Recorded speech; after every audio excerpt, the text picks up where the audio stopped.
Welcome back to episode 4 of the podcast. Today we have a dear friend of mine, Alli Stumler. She is a decorated volleyball player, honestly, you're a decorated basketball player too. We'll get into that a little bit. Big hooper here. She was ranked 38th in the country as a senior. She won a state championship. She won an NCAA championship. She has the all-time single match kill record for the state of Indiana. She's an Under Armour All-American. And she's my friend. Thank you, Alli, for being here today. How are you? I'm great. So glad to be here. Excited to chat with you. And yeah, thanks for having me. Era Sports. We're at the game. Okay, so just to kind of set the tone, we went to school together. We've known each other for a long time. What was your favorite thing about Christian Academy? Because that's where we went. We went to Christian Academy. What was your favorite thing overall? There were, I think, a lot of great things about Christian Academy. I'm super blessed to have gone there my whole life. I think my number one thing, honestly, I think is just the people that I got to connect with. And I think, it's obviously cliche, like we're sitting here together, but that's really my honest answer. I think, I grew up with some amazing people and graduated with some of my best friends that still are some of my best friends.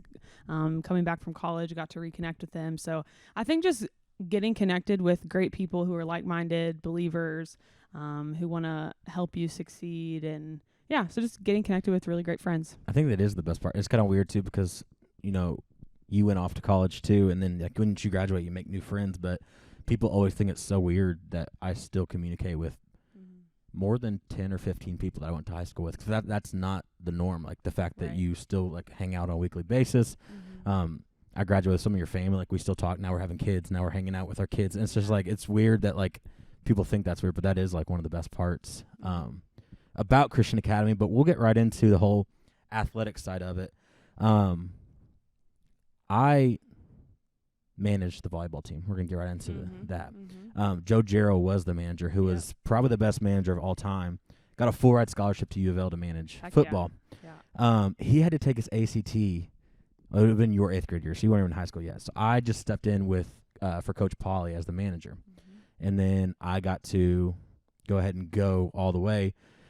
And that was fun because we went to state that year and lost.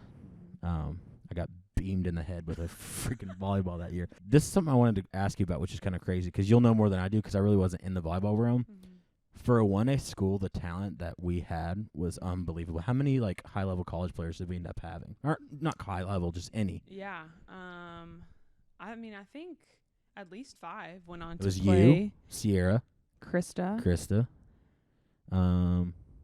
There are so many more. Lexi Alex Lester. Falcone was on that team the year before you. Yep.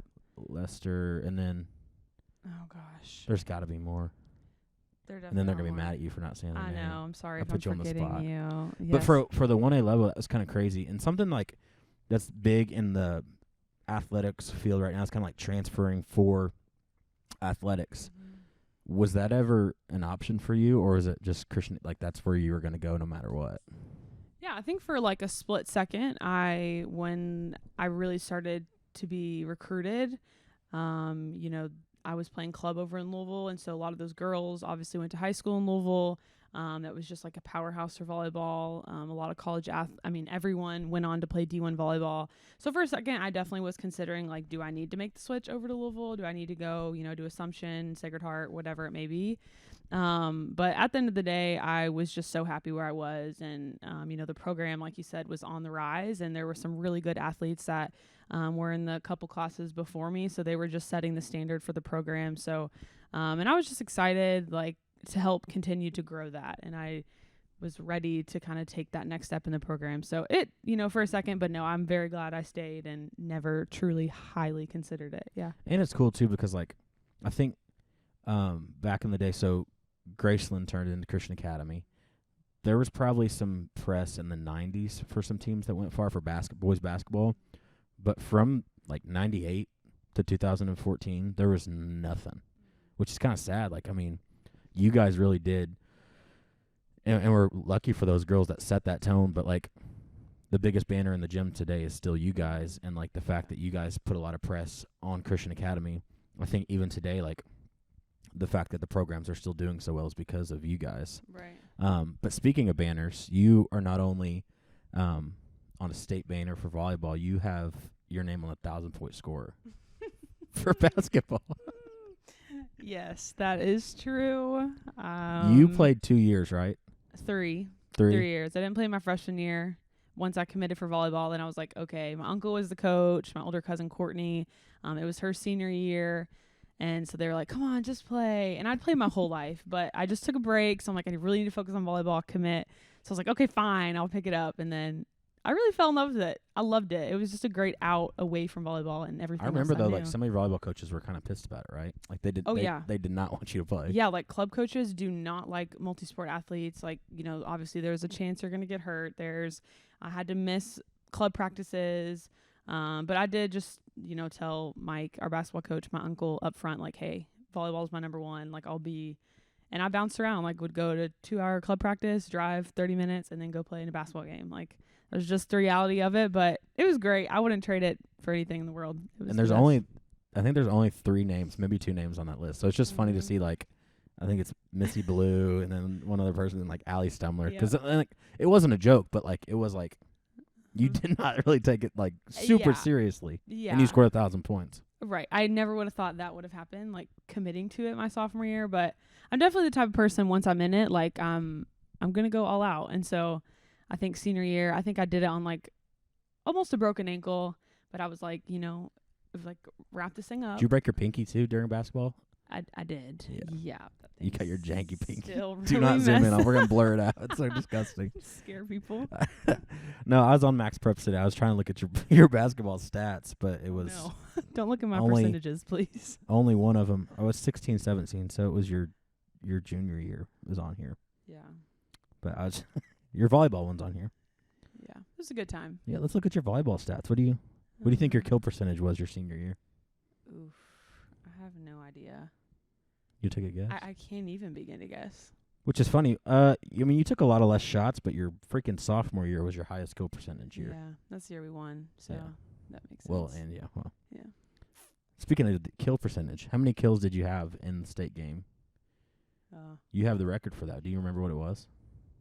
I think it was like 30-something. Was it? You think it was 30? I don't know. I don't know. It didn't Maybe say it on here. 27? It just says you set the state and you led the kills in. I think it was 27. 27 that sounds right. feels right. Yeah. 30 seems a little like you need to humble I've yourself a had little bit. 30 once, but I think it was in college. It was in college. It was the Florida game. Yeah. Yeah. No. Dang it. Now I wanted to go back to your basketball stats, but now I can't find it. Because it was funny. I was looking at it. I was like, oh, my God. I'm a shooter. Get my own rebound. Shoot again. Get my rebound. You did pat the stats. I did. You patted the stats quite Not a on bit. purpose. I just probably needed to practice shooting some more. Whatever. Well, we talked about recruiting and your club coaches. Actually, before we get into that, club is a whole thing in and of itself. What is it like? Because we get asked to film it a lot, but it's almost impossible because you guys leave on like a Wednesday and don't get back till sometimes like Monday. Yep. And they're in these crazy cities. What was and your freaking team was unreal. Tell me a little bit about like what Kiva was like to you and Union. You got to go back to your roots too. Yeah, so I started at Union, and that definitely was, you know, the starting point of where it all began. And then when I was 14, I made the switch over to Kiva and didn't know anybody, just knew that, you know, Kiva, like I said earlier, was a powerhouse, and there were a lot of D1 athletes that came out of Kiva. So I said, okay, I'll make the switch.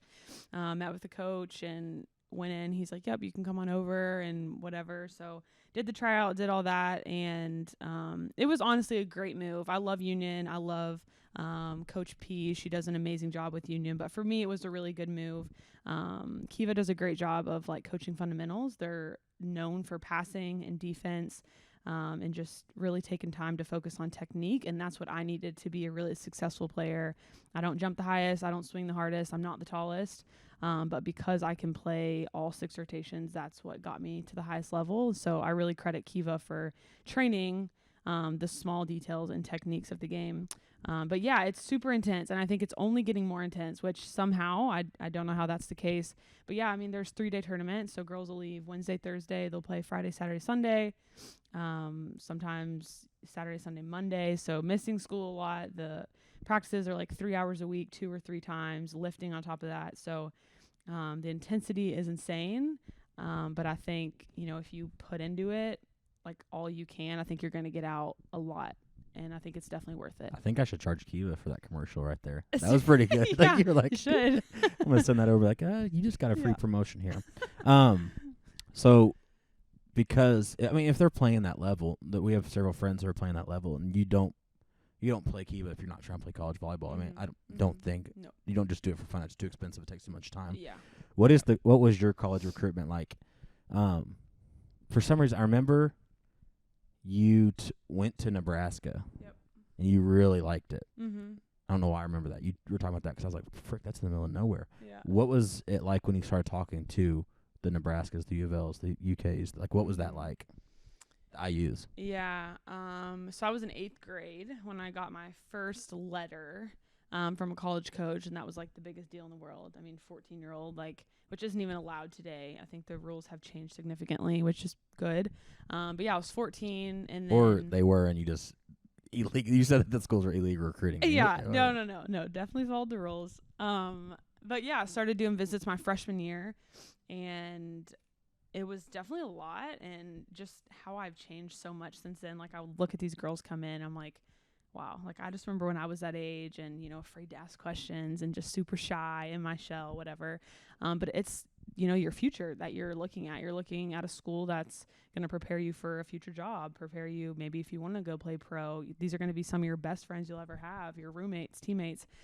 So it is really a big decision and trying to make that at such a young age. But it was really fun. I think I definitely tried to stay local within 2-3 hours of my visits. And then Nebraska was definitely the outlier. They won the Natty that year. So obviously that was a big deal for me, wanting to go to a program that had a really big name. But they didn't want me to hit. They said that I could only pass. They wanted me to be a libero. A lot of Big Ten schools wanted me to be a libero. And I was like, I'm not doing it. I've trained to hit my whole life. I want to go somewhere where I can hit. And so I kind of narrowed down my search a little bit. And then what was that? Because that's the next question. What were the, maybe top 5 or the final 2? What was it like? Yeah, I think my top 3, obviously Kentucky, Louisville was definitely up there, Purdue,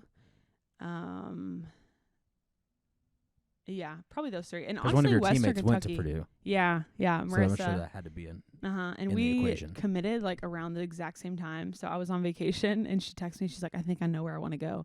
And I'm like, I think I do too. I'm like, okay, let's send it on 3 because we were both being recruited by Kentucky and by Purdue. And we knew those were kind of our top options. And so we're like, okay, 3, 2, 1, whatever. And we sent it, and they were obviously, she went to Purdue, I went to Kentucky. But yeah, it was just a really fun time. You said it really fast. But you said Western Kentucky. What you kind of said it like it was like an outlier, but what was it to you that made that program on the list? Yeah, so their volleyball program is not as ranked as highly. It definitely has, again, been on the up and up recently, but back when I was being recruited, they weren't. But their coach is phenomenal. I absolutely love Travis Hudson. He's a great guy. Their team, just the culture, I love distance from home. I think their campus was beautiful. So there was a lot of things that I really enjoyed, but it just wasn't quite at the level that I was looking to play at in college. So we said it a couple times, but in case you didn't know, you commit to Kentucky. Mm-hmm. Were you a sophomore? A sophomore, yep. Okay. Yep. So that's kind of a big deal. You have almost 3 years left of volleyball, and you're committed to this program. Right. So we'll fast forward. You had a great high school career, won state. Actually, I was looking at the state ring this morning. The funny thing about it is, we've been around a lot of people now, the Providence high schools, the Borden, the New Albany that have state rings. Mm-hmm. Ours are so big. So big. Everybody else wears them out, and I'm like, oh man, that would be so cool. And if we wear, it's literally it comes off that much. Yes. Do you ever wear yours, or do you know where yours is? Yes, I it's know probably where in a it box is. somewhere. I don't wear it. Yeah. I should, but I don't. You can't. It's you literally can't. You would say your wedding ring is a nice ring, and it's pretty big. It's 9 times the size of that ring. Takes up almost 2 fingers. Yeah. It's insane. But that's something that you won't usually wear a ton, so it's the bigger the better in my opinion. I guess. That's what I think. Huh. Well, okay. So you have a ring at the high school level. Yep. Let's talk about college. At what point when you get to Kentucky your freshman year do you think this team's good enough to go all the way? Because I know your first year, I don't remember how it ended. We lost in the Sweet 16 every year besides that year. Okay, so you keep getting to Sweet 16. At what point did you know, like, your freshman, sophomore, you're like, man, we could do this? Yeah, or did you have to add pieces, or what was it when you guys were like? That's a great question. I think freshman year, honestly, was just a blur. I was just like wee little freshman, like playing, but just not really sure what the heck's going on ever.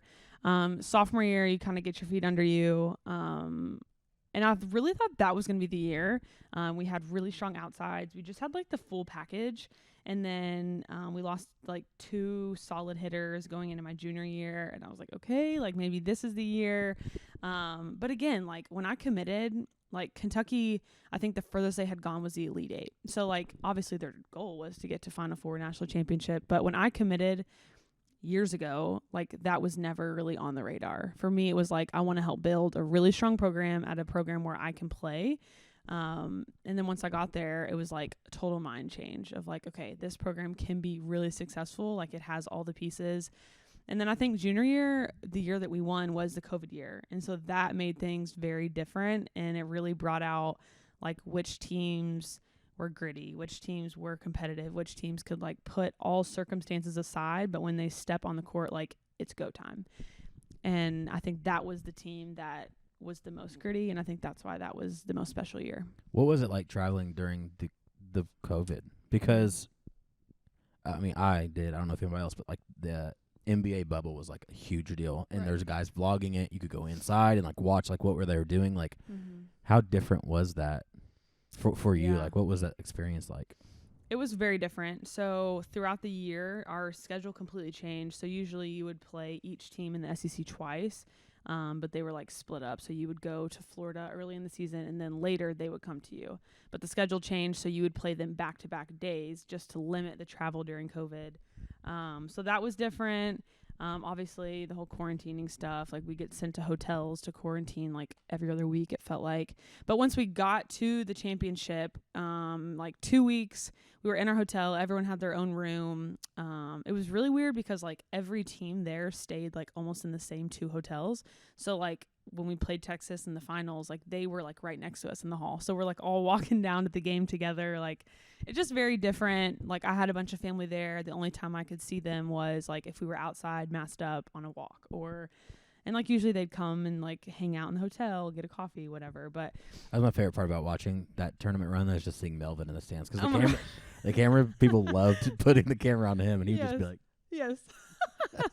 Yeah, we had some great fans travel. Wes and Derek, they drove like 11 hours, I think, our high school coaches. So a lot of support, very different, but wouldn't change any of it for the world.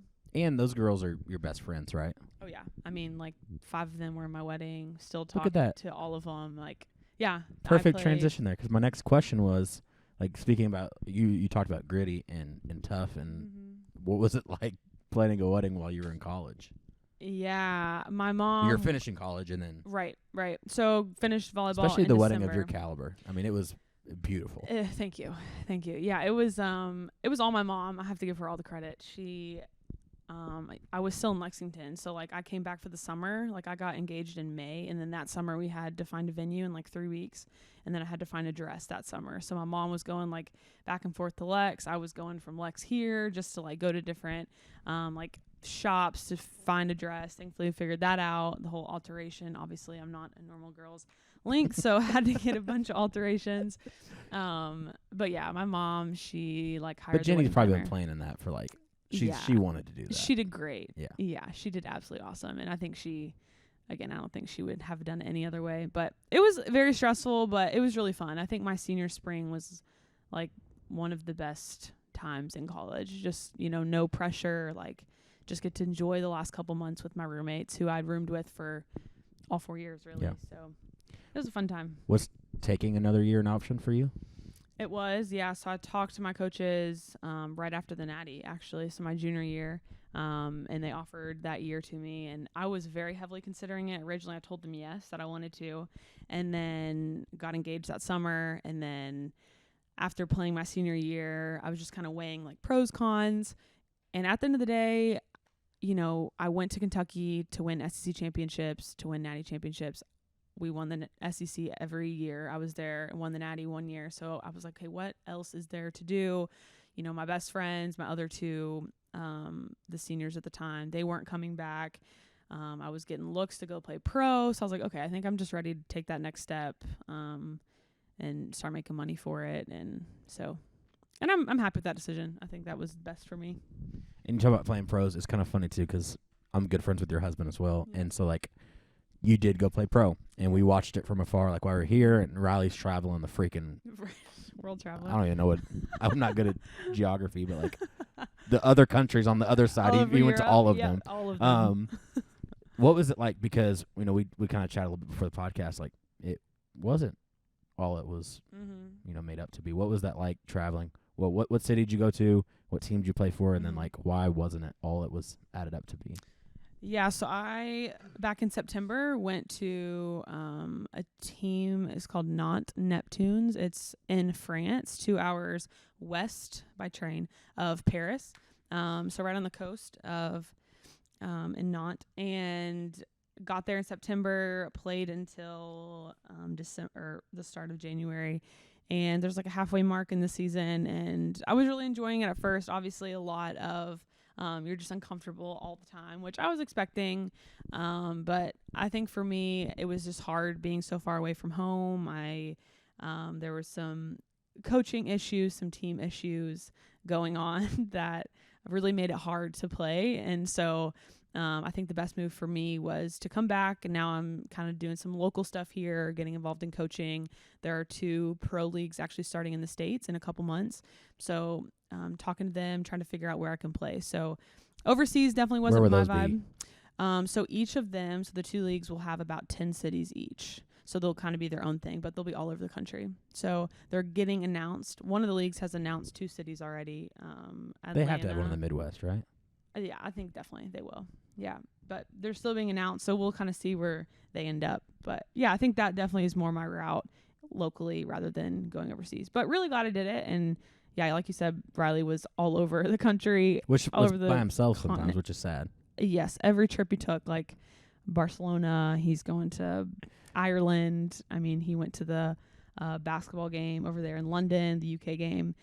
By himself, so he just kind of got used to it. And Ireland was sad. I watched the vlog and I was like, he was just like at the camera. So I was like, I'm eating fish and chips today, and I'm gonna go to the library. And he's like all by himself. Poor guy. I know, but a lot of we life need to get him on the lessons. podcast and tell about those experiences. 'Cause I think he stayed in like some like group housing once or twice or something like that. Oh my gosh, that's all he stayed in. I was like, hey, get an Airbnb, because usually that's cheaper than a hotel. But then like, I don't know if he wasn't reading it or maybe they weren't including all the details, but it would be like someone's home. And so he'd be like across the hall from like a 10-year-old kid. And but if you know Riley, like that's... Oh, he loved it. Oh, He's like talking, like learning their whole life story. Yeah. I could never personally do that, but he was thriving, stayed in hostels. And he's like, yeah, I'm next to like a 14-year-old girl and like a 60-year-old man. Like, I'm like, that's just so weird. But he loved it. 2 more questions and then we'll end this. I do want to ask, because we're working with some college athletes now who like they did a really good job of documenting their process. Do you wish you would have filmed more? I do, yeah. Because you made some TikToks there for a little bit on like the day in the lives, but you didn't post a ton. But do you wish you would have done more? Yeah, I definitely do, and especially with like NIL, that was such a big deal. That was only my senior year, but especially now. Simple truth. Yeah, like athletes. Yeah, okay. I think if I could go back, I definitely would. I mean, it's fun. People want to watch it. It builds following. It makes money. Like, I don't know. Did you film a lot? Like, do you have content like other than like just you and your friends? I'm the absolute worst at that. My pictures, my phone is beyond cracked. Pictures are horrible. I don't have that creative eye. Dang. Yeah. But you had a really good creative following you, right, Harrison? Oh, unreal. Phenomenal. He's one of the best. Yeah. He's in Vegas now. UFC? Yeah, working for the UFC. Yeah, he's great. The best. Yep. Okay, so last thing. This is a plug for you. I'm a 14-year-old volleyball player, and I want to learn from the best. How do I get you to teach me? What do you, for like parents out there to know, like, how do I reach you to train me? Yeah, so I always tell people just to like, you can text me, obviously, if you have my number. Message me, DM me, whatever. My email, all of that is on Instagram, social media. I do lessons every day of the week, and there's tons of opening for that. I do personal training. So as far as like we're about to actually work together to make like packages. So little sneak peek. So whether that's like shoulder health, hip health, you want to work on your vertical, you want to be quicker, speed agility, whatever that looks like, or if you just want overall strength. So trying to get some packages out there for athletes just to work on, overall training. And then specifically volleyball wise, that's all in the evening. So after school, obviously for the girls. But yeah, I'm more than happy to work with anyone, everyone. That's kind of, I feel like one of my purposes on being on this earth is to give back. And I've been super blessed to have the career that I've had. So now how can I give back to younger girls? So more than happy to help anyone and everyone. Well, thanks for being on the podcast today. Yeah. Again, this is Alli Stumler. Parents, if you want your daughter to learn from the best, I just go back to the literally first couple seconds. I read all of her accolades. Reach out to Alli and have her train your daughter to become the best volleyball player that she or he could be. Are you going to do? I mean, there's guys volleyball blowing up. It's blowing up. Absolutely. I don't actually at Jeff, I do some men's volleyball, but yeah, I'd love to do some more. There you go. Absolutely. Well, thank you. Please share, like, subscribe to the YouTube channel. We appreciate your love, and we'll see you next episode.